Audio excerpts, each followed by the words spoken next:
All right, if you've been struggling with the homework on page 64, questions 1 through 8, you've come to the right spot. First question, explain the difference between atomic number and atomic mass. So let's look at carbon square on the periodic table. That 6 is the atomic number. That tells you the number of protons in a carbon atom. And the atomic mass is an average atomic mass of the total weight of a carbon atom. So this is an average of all the carbon atoms in the world. So again, atomic number is the number of protons. The average atomic mass includes all atoms of that element, including isotopes. I should mention, besides protons contributing to the atom's mass, neutrons are the other thing that contributes. Electrons technically have mass, but it's so small that it's negligible. Number 2, what's the difference between atomic mass and the mass number of an atom?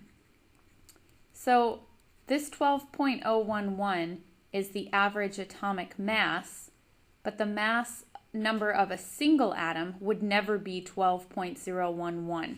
It would either be 12, 13, or 14. Now, how do I know that those are the numbers? Well, I have some background information about carbon, so I would have to tell you what the isotopes are. But these are the mass numbers that can exist for carbon. That's the number of protons plus the number of neutrons for a single atom. And again, this average includes all of the carbon atoms in the world. So you can see the most common isotope is carbon-12 because the average is really close to 12. But there must be some 13s and 14s that are bumping up that average.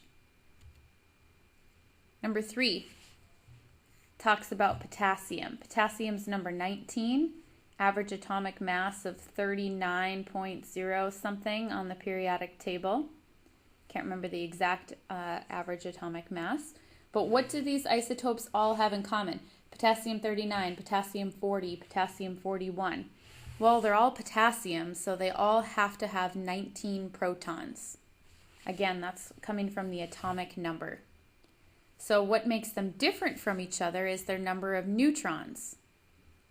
So if you were to write the symbols, remember, you write the mass number in the upper left corner, and you always write the atomic number in the lower left corner. So you can see what's different is the number of neutrons, and you could actually calculate it out. 39 minus 19 is 20, so this potassium's got 20 neutrons. This one has 21, and this one has 22 neutrons, but they all have 19 protons. So which one is the most popular? Since the average atomic mass is 39.0 something, it's closest to this first one, so that would be the most popular one. How many protons, neutrons, and electrons are in each of these?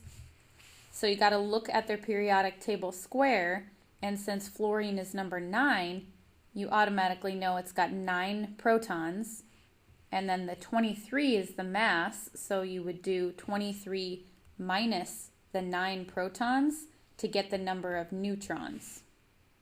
And electrons is easy. We're going to assume that all of these are neutral, so the number of electrons is equal to the number of protons. So 9, 9. Okay, for the next one, we've got cobalt that has a mass of 59 and cobalt's number 27, so 27 protons, 27 electrons. In order to get neutrons, we need to subtract total mass minus the number of protons. That leaves us with 32 neutrons.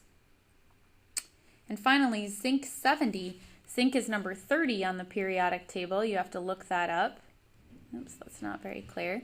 Okay, so 30 protons, 30 electrons, and then 70 minus 30 gives us the number of neutrons, 40. Number 5, an isotope of iron has 26 protons and 32 neutrons. What is its mass? Protons plus neutrons tells you the mass, so that's 58. Now we have to remember the special rules for writing the symbol. So symbol for iron is Fe. The mass goes in the upper left, and the number of protons, or the atomic number, goes in the lower left. Number 6, find the element phosphorus and look up its average atomic mass.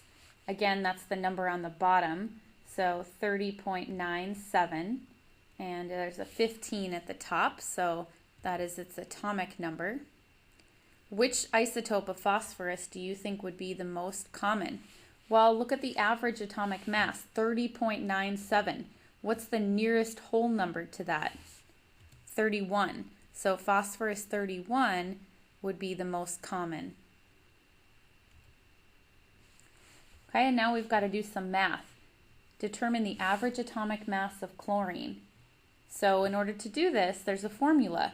You take the mass number times how often it occurs, that'll be a decimal point, plus, keep going for however many isotopes there are. The next mass number times how frequently it occurs, and then punch that in. So for ours, we're going to do 35 times 0.76. See how I did that? I just moved the decimal 2 back. Okay. Plus 37 for the next mass times 0.24. Punch that into your calculator and you should get 35.48. Last one's about lithium.